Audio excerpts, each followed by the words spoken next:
materi awal dulu ya dokter sebelum kita berdiskusi lebih lanjut. Ya, bismillahirrahmanirrahim.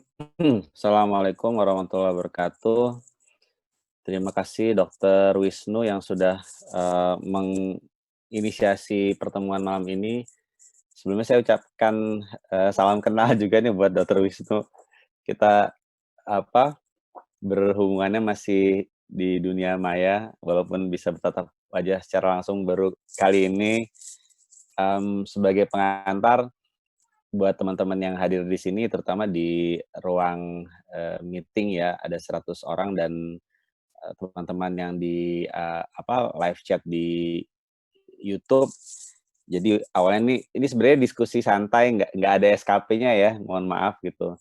Waktu itu saya ngobrol sama Dr. Wisnu di Instagram, terus ya udah saya coba kira-kira ini sebenarnya lebih saya tunjukkan buat teman-teman dokter umum dan dokter internship gitu.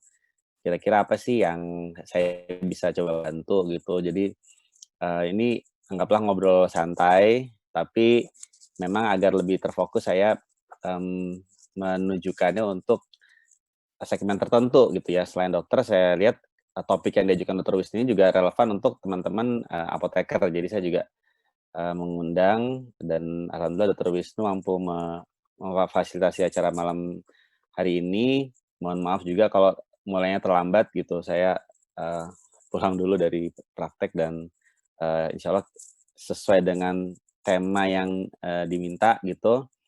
Saya izin untuk screen sharing dulu. Mohon saya di set supaya bisa screen sharing untuk malam ini sesuai dengan temanya. Boleh ya, sebentar. Ya, jadi saya perkenalkan diri saya dulu ya. Nama saya Arifianto, biasa dipanggil Apin. Nama saya cuma satu kata, Arifianto. Saya berprofesi sebagai dokter spesialis anak. Saat ini bekerja di Rumah Sakit Umum Daerah di Jakarta Timur dan juga praktek pribadi dan kebetulan sedang menjalankan pendidikan subspesialis di neurologi anak. Masih belum bisa nih Dokter Wisnu, saya masih belum bisa screen sharing, mohon bisa di set biar Iya, bisa screen benar sharing. dokter.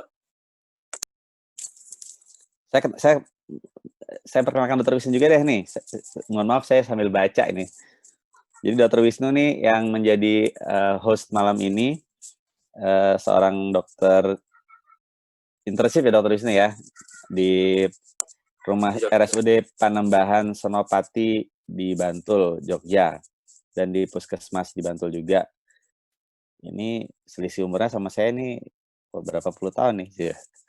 Saya jauh lebih tua ini. Dokter Wisnu sudah punya anak ya, anaknya sudah 2 nih, masih muda anaknya udah 2 ini.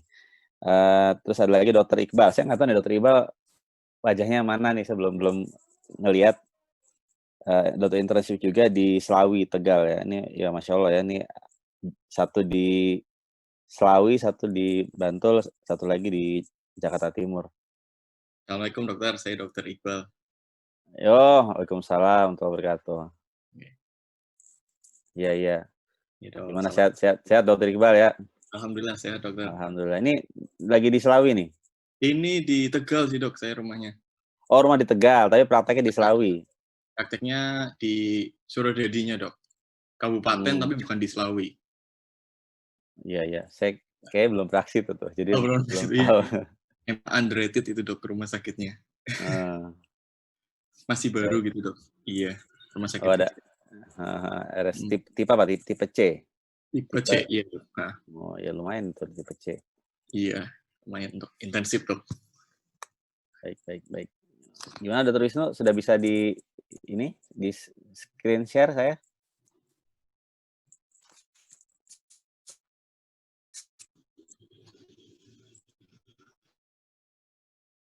Alhamdulillah sudah bisa nih, ya.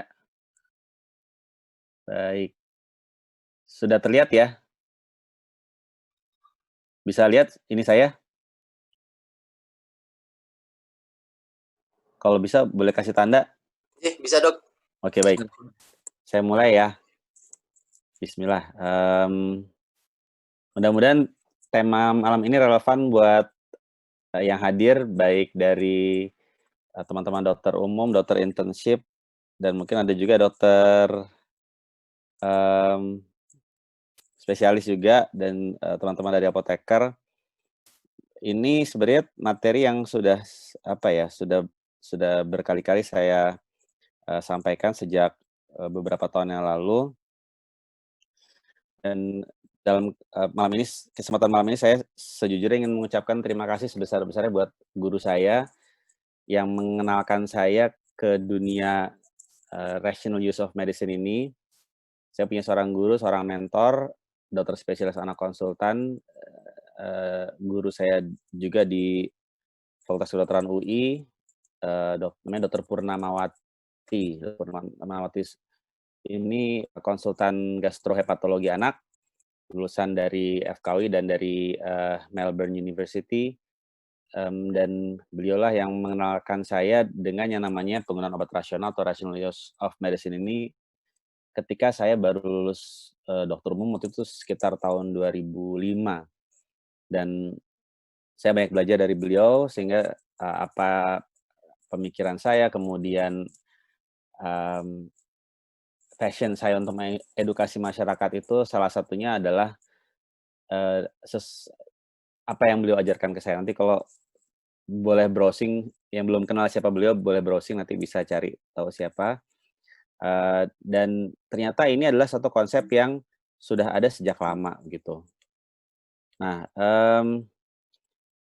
ini terutama buat teman-teman ketika ada pasien pergi ke dokter. Nah, saya nggak tahu nih ya, apakah pola pengobatan seperti ini dari dulu sampai sekarang sama atau tidak, gitu.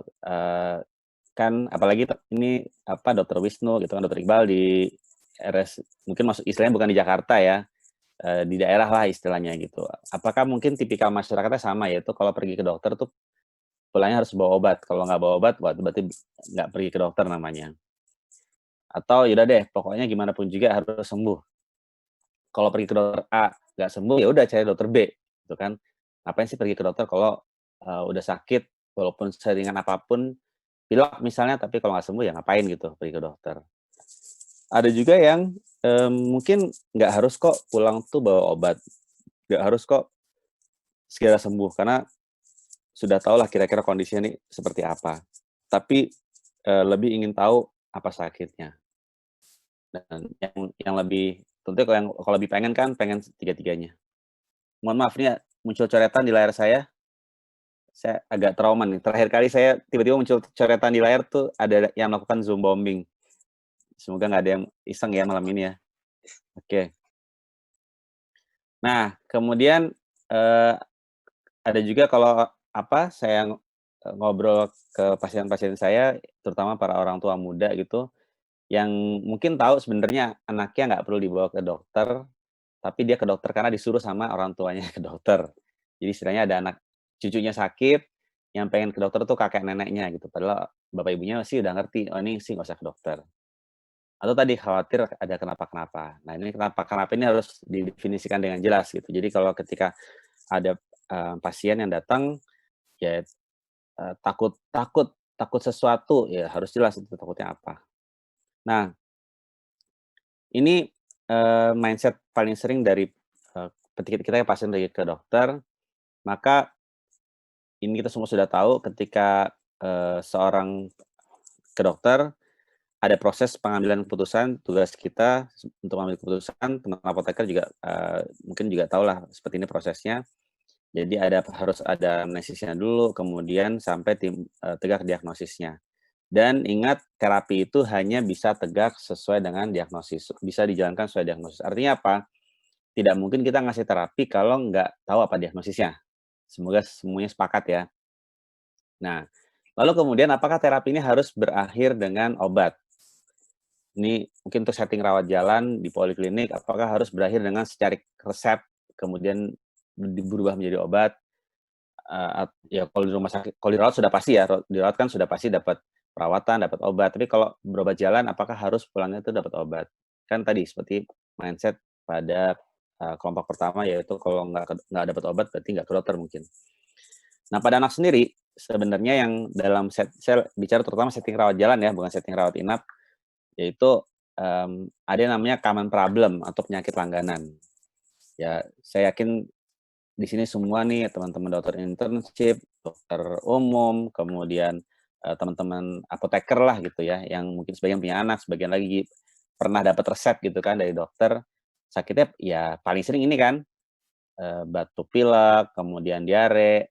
Kita memang sedang dalam pandemi COVID, tapi saya nggak bahas COVID malam ini ya. Ini kita bahas kondisi yang masuk common problem. Nah, maka bicara penyakit pada anak, yaitu mayoritas penyakit akibat infeksi, berbeda dengan orang dewasa. Orang dewasa itu kan ada penyakit degeneratif, penyakit metabolik, keganasan. Tapi pada anak kan paling sering adalah penyakit infeksi. Dan apa sih yang paling sering? Ya dua ini. Kalau nggak virus, ya bakteri. Dan ini hal yang hampir selalu saya tekankan dalam ceramah awam ke masyarakat gitu. Saya mengajari agar mereka itu mengenal bahwa bedanya antara infeksi virus dan infeksi bakteri. Gampangnya adalah kalau virus itu nggak perlu antibiotik, kalau bakteri perlu antibiotik. Di sini saya gambarkan, ini maksudnya apa nih? Ya paling sering infeksi pada manusia ya, nggak cuma pada anak, itu akibat infeksi virus. Sedangkan bakteri itu lebih jarang. Artinya apa? Dari 10 kali anak datang ke dokter untuk kunjungan berobat istilahnya, yaitu harusnya mayoritas pulangnya tidak bawa antibiotik. Kenapa? Karena mayoritas penyakitnya karena infeksi virus. Saya nggak tahu tuh, ada nggak sih tempat yang kemudian data ini berubah gitu. Wah, ini paling sering justru infeksi bakteri, bukan infeksi virus.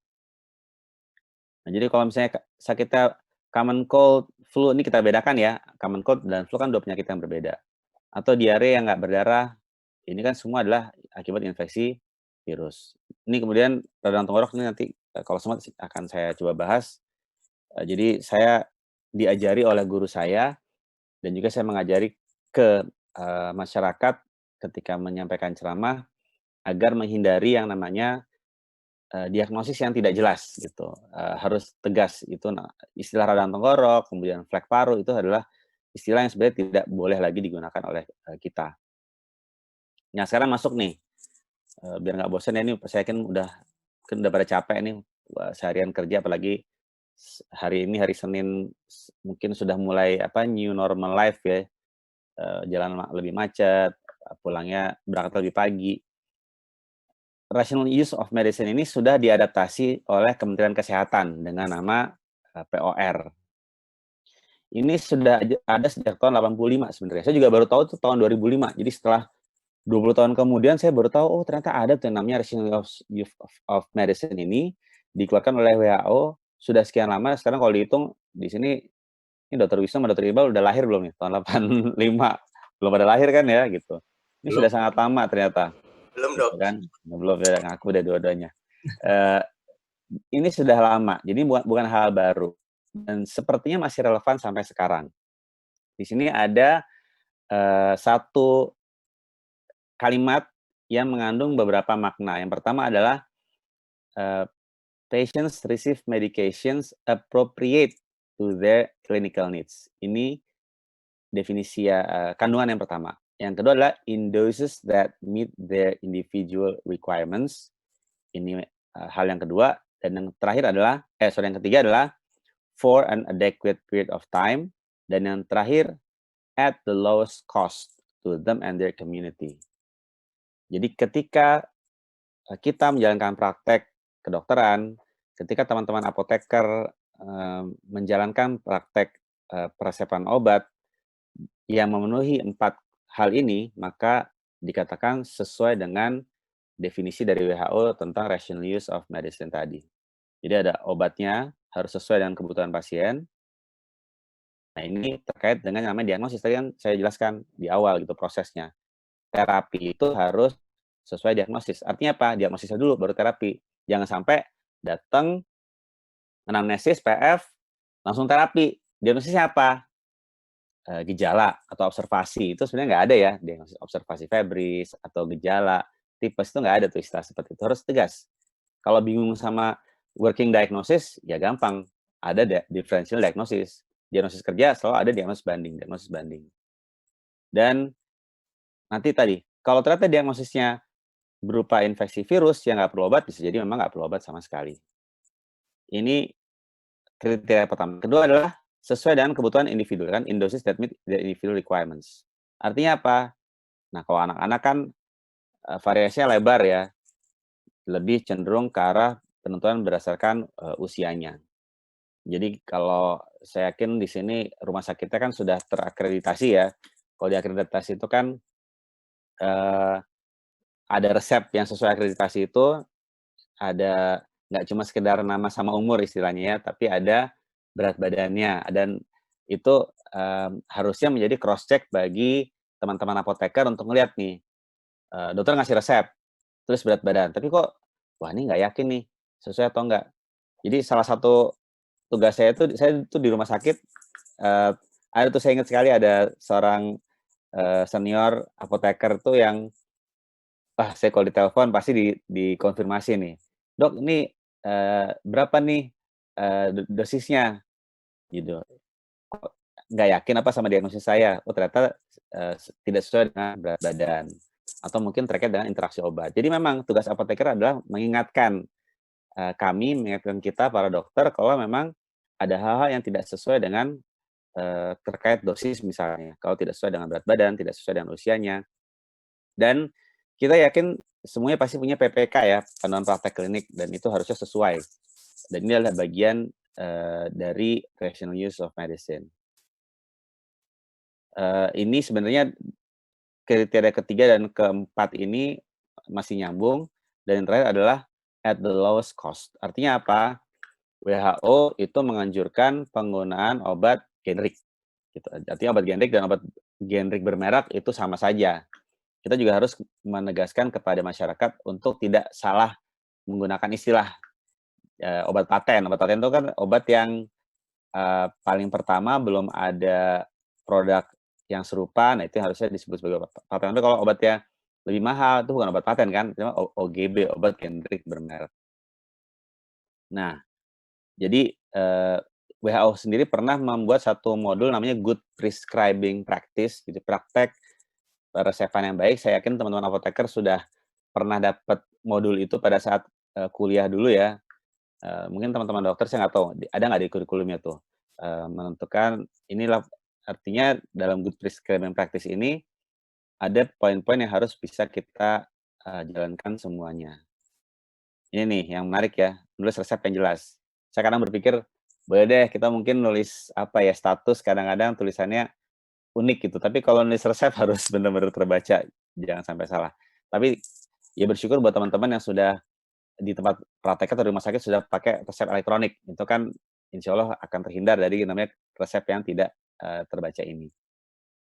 Nah, dan jangan lupa, ternyata bagian dari praktek, rational use of medicine, good prescribing practice itu adalah poin memberikan informasi dan edukasi kepada pasien. Nah ini saya yakin terutama teman-teman yang kerjanya di rumah sakit umum daerah yang padat pasien, puskesmas yang ramai, ini mungkin agak sulit ya, tapi ini tantangan bagi kita. Dan jangan lupa kalau ngasih terapi harus ada evaluasinya. Artinya apa? Ketika pasien itu kontrol, itu kita harus bisa mengevaluasi, apalagi untuk obat-obatan yang punya efek samping sering, misalnya obat anti TB ya, OAT misalnya, maka, kita harus tulis dengan jelas di rekam medis, karena bisa jadi nanti kan pasiennya kontrolnya ke teman kita yang beda gitu, bukan ke kita mungkin. Nah, maka saya yakin ini semua ada hal-hal yang, semua sudah menjalankannya, terutama bagi rumah rumah sakit atau klinik, eee, yang ikut aturan akreditasi. Nah, kalau ada namanya rational use of medicine, maka pasti ada yang namanya yang irrational, dan ini yang cukup menarik, yang mungkin masih terjadi pada sebagian masyarakat. Saya coba nggak bicara terlalu banyak ya, supaya kita banyak diskusi deh malam ini. Ini beberapa poin dari rational use of medicine, ketika diagnosis dan terapi itu nggak sesuai, itu adalah salah satu bentuk yang irrational. Misalnya apa?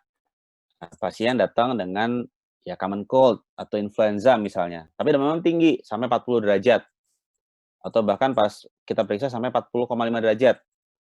Nah, terus dikasih antibiotik misalnya. Nah, itu sekarang kan nanti pasien mungkin akan bertanya, "Ini diagnosisnya apa? Apakah ini suatu infeksi bakteri sampai dikasih antibiotik?" Padahal gejalanya jelas-jelas muncul adanya, pilek atau batuk gitu. Jadi kan nggak sesuai. Atau misalnya, cacar air, varicella ya, varicella zoster, chickenpox, mungkin khawatir sama infeksi sekunder di kulit mungkin, dikasih antibiotik oral, minum misalnya. Padahal kan chickenpox, varicella itu jelas-jelas infeksi virus yang nggak perlu antibiotik, misalnya seperti itu. Jadi ada ketidaksesuaian. Itu adalah contoh irrational use of medicine. Lalu yang kedua adalah misuse, underuse, dan overuse dari obat-obatan. Saya nggak bahas ini banyak, nanti kalau ada waktu. Nah, ini saya ingin bahas lebih lanjut nanti tentang polifarmasi.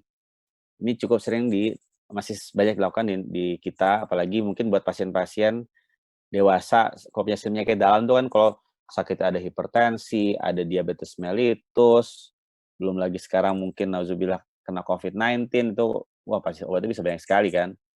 Belum lagi kalau nggak terkontrol gula darahnya, atau ternyata dia punya riwayat, eee, infark misalnya, waduh itu udah, eee, nggak kehitung.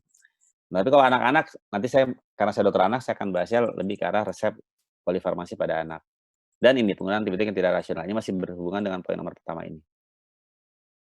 Dan ternyata ini, tenang saja ini nggak cuma masalah di negara kita, tapi di seluruh dunia punya masalah yang sama. Bahkan WHO sekian tahun yang lalu, sekian puluh tahun yang lalu sudah mengestimasi lebih dari separuh obat itu, mengalami tadi kan misuse, underuse, overuse, dan pasiennya pun juga kadang-kadang minumnya nggak bener. Ini contoh, yang sering terjadi di lapangan, pada anak misalnya, diare tanpa darah, non disentri, infeksi virus, cukup butuh CRO, cairan rehidrasi oral, tapi diberikan antibiotik. Atau, diarenya profuse, sering cair, dikasih pemampat, adsorben, atau bahkan, apa tuh istilahnya, yang mengurangi gerakan peristaltik gitu kan, itu padahal kan kita tahu panduannya cuma ngasih oralit saja. Atau saya nggak tahu di daerah masih ada nggak ya, mungkin mungkin teman-teman ada yang bekerja di pelosok gitu, kalau nggak zaman saya dulu mungkin PTT, berapa tuh, 20 tahun yang lalu ya, itu masih ada lah pergi ke puskesmas minta disuntik vitamin. Padahal kan untuk apa gitu, ya mungkin sekarang udah jarang ya orang dewasa minta disuntik vitamin gitu, karena badannya nggak enak. Baik, ini contoh resep, ya. Kira-kira ini mungkin boleh deh nih saya, buka sambil interaktif. Mungkin boleh di-unmute beberapa, misalnya yang raise hand mungkin, kalau ada yang raise hand saya mau tanya deh nih, ini kira-kira resep apa nih? Yang ini dulu deh. Ini resep apa nih kira-kira? Bisa baca nggak teman-teman? Boleh deh, mau apoteker, mau teman dokter umum, dokter internship, Silakan teman-teman raise raise hand barangkali. raise hand nanti biar sama dokter Wisnu di-unmute, biar bisa, kira-kira resep buat sakit apa gitu.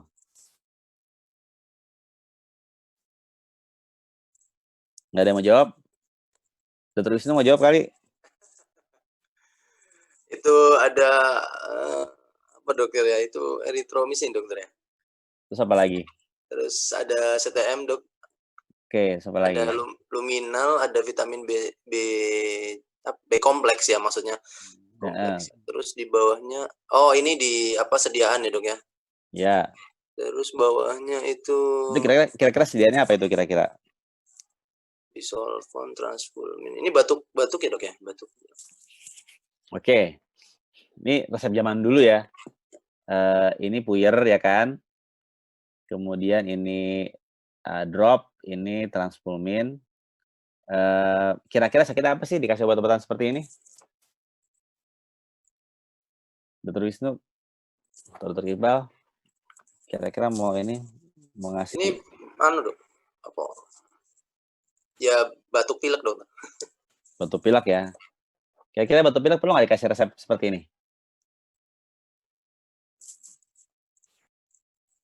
Nah itu pertanyaannya. Oke. Ini saya lanjut dulu. Nah, oke. Kalau kita kan dokter tahu ya resepnya berapa. Tapi kalau pasiennya terima obat berapa nih kira-kira? Cuma 1 puyer, 1 drop, satu transfulmin. Tapi satu puyer ini isinya ada apa nih? Ada 4 obat-obatan. Kemudian ini nih, ini sama juga nih puyer. Satu puyer isinya 2. Kira-kira apa sih sakit anak yang butuh obat sebanyak ini? Nih ingat ya, ini kita bicara settingnya rawat jalan, bukan rawat inap, gitu. Ini contoh adalah polifarmasi, jadi memberikan banyak obat untuk satu kondisi. Mungkin kalau kondisi memang perlu, balik lagi ke prinsip yang tadi, diagnosis sesuai terapi, apalagi kalau pasiennya pasien, saya ingat banget dulu waktu zaman saya dulu masih koas tadi penyakit dalam tuh obatnya banyak sekali kan. Tapi memang ya diagnosisnya banyak gitu, komorbidnya banyak. Tapi kalau anak tuh sakitnya berobat jalan nggak dirawat, sepertinya kan nggak butuh ya obat sebanyak ini. Nah ini contoh lagi nih, ini saya sudah minta izin, ini saya punya guru lagi, guru saya dokter anak, namanya Dokter Waldi Nur Hamzah. Beliau juga dulu staf di Fakultas Kedokteran UI. Beliau ini saya ambil dari Facebook beliau gitu. Beliau tuh suka moto-motoin, ngumpulin resep ceritanya, kemudian beliau mengasih komentar gitu. Iya, sebenarnya ini hal yang bagus maksudnya sebagai pelajaran buat kita semua. Contoh-contoh polifarmasi yang ternyata ini masuk dalam kategori irrational use of medicine. Nih, bisa hitung nggak nih obatnya ada berapa ini? Ada 18 ya, ada 19 sampai 19 di kertas bungkus ya gitu. Itu sekali pemberian, Dok? Sepertinya begitu, gitu. Makanya ini mungkin ekstrim lah ya, tapi istilahnya ini contoh gitu. Ini guru saya sampai ngasih komentarnya lucu nih seperti ini. Gitu. Atau ini contoh obat-obatan. Kira-kira apa sih? Dan ini obatnya kan obat resep ya, gitu. Sorry, obat puyer maksudnya. Ini kan obatnya puyer kan. Kira-kira kalau puyer yang dikasih puyer kan anak-anak itu. Apa sih diagnosisnya kira-kira butuh obat-obatan seperti ini pada anak-anak? Gitu. Ini komentarnya agak-agak satir sebenarnya kan. Dikasih CTM, dikasih luminal, largactil. Ini kira-kira kalau minum ini nih, kalau Dokter Wisnu minum ini 15 menit kemudian apa yang terjadi nih kira-kira? Neler, Dok. Campurannya gitu. Nah, saya sebenarnya pengen minta komentar nih dari teman-teman apoteker nih. Kalau dapat resep kayak gini kira-kira reaksinya seperti apa? Baik, ini contoh-contohnya polifarmasi yang berujung dengan bentuk kapsul racikan atau puyer racikan. Bentuknya sih sedikit tapi ternyata isinya banyak. Dan juga terkait dengan cara pembuatan puyer ya. Nanti saya berharap ada teman saya kira kita diskusi santai, saling semoga bisa ada manfaatnya gitu. Gimana sih buat racikan puyer itu atau kapsul dengan mencampur di satu lumpang, berapa waktu yang dibutuhkan, berapa kira-kira kebersihan dari hygiene dari tangan kita dalam membuat obat-obatan tadi, kemudian berapa resiko kontaminasi tercampur satu pasien dengan pasien lainnya gitu. Nah maka ini adalah yang kami lakukan gitu. Akhirnya rational use of medicine ini menyasar 2 pihak, yaitu pihak provider-nya, dokter, apoteker, dan juga yang kedua adalah consumer-nya. Artinya masyarakat pun itu juga perlu diberitahu mengenai rational use of medicine ini. Karena mereka punya hak juga sebagai konsumen untuk mendapatkan informasi yang jelas mengenai sakit mereka apa, dan juga mereka yang akhirnya akan mengkonsumsi obat-obatan tadi. Maka mereka punya tanggung jawab penuh terhadap terapi yang akan mereka dapatkan. Ini yang istilah kita bagi-bagi tugas nih, ada bagian tugas edukasi ke masyarakat, ada bagian memberikan modul pengajaran ke kita, ke para dokter, ke apoteker. Nah,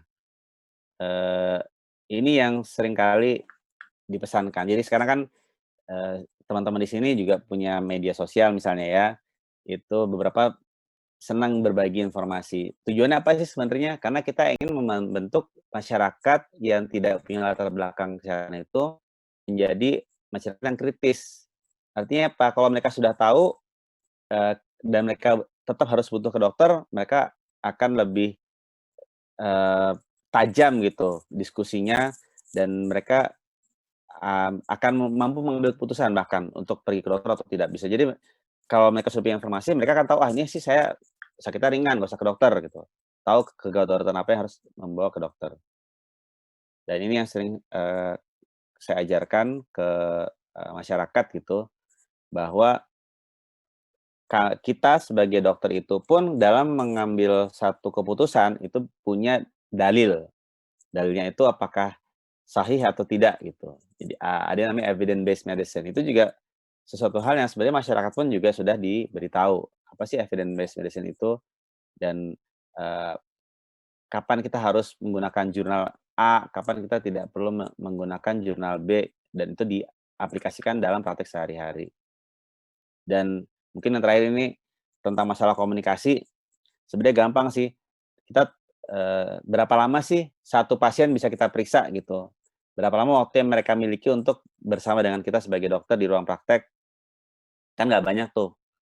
Maka usahakan dalam satu kali kunjungan, pasien bertanya 3 hal ini. Atau kalaupun mereka nggak nanya, maka dengan komunikasi yang, efektif dan efisien, usahakan sampaikan 3 hal. Apa diagnosisnya, apa terapinya, dan kapan harus kembali ke dokter. Untuk setting rawat jalan saya rasa seperti itu sudah cukup. Baik, mungkin itu dari saya, ini sudah jam 20.45. Mohon maaf, satu lagi saya